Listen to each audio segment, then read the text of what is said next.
పైకెత్తు అంటే కర్రలో ఉందా శక్తి? కర్రలో ఏమీ లేదు, దేవుని మాటలో ఉంది శక్తి. బలో యేసు మహారాజుకు. నీవు నీ జీవితంలో దేవుని మాటకి లోబడితే, దేవుని మాట వింటే, దేవుని ఆశ్రయిస్తే నీ జీవితంలో జయాన్ని పొందుతావు, మేలు పొందుతావు. దేవుని మాట వింటే నీవు దేవుని కార్యాన్ని చూస్తావు. బలో యేసు మహారాజుకు. ఇక మూడవదిగా చూస్తే నిర్గమకాండం 17వ అధ్యాయం 9వ వచనములో చూస్తే మన కొరకు మనుషులను ఏర్పరిచి వారిని తీసుకుని బయలు వెళ్ళి అమాలేకులతో యుద్ధము చేయము. రేపు నేను దేవుని కర్ర చేత పట్టుకొని ఆ కొండ శిఖరము మీద నిలిచెదనెను. నేనేం చేస్తాను? కర్ర.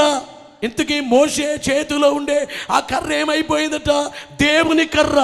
మోషే ఇది నా కర్ర అనట్లేదు, దేవుని కర్ర.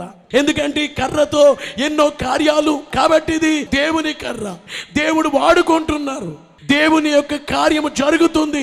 దేవుని కర్ర చేత పట్టుకుని ఆ కొండపైకి నేను వెళతాను.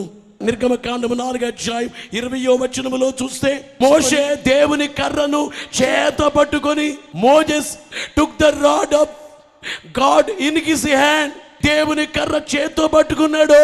ఆనాడు కాలంలో మోషే కర్ర చేత్తో దేవుని కర్ర అన్నాడు. ఈ రోజు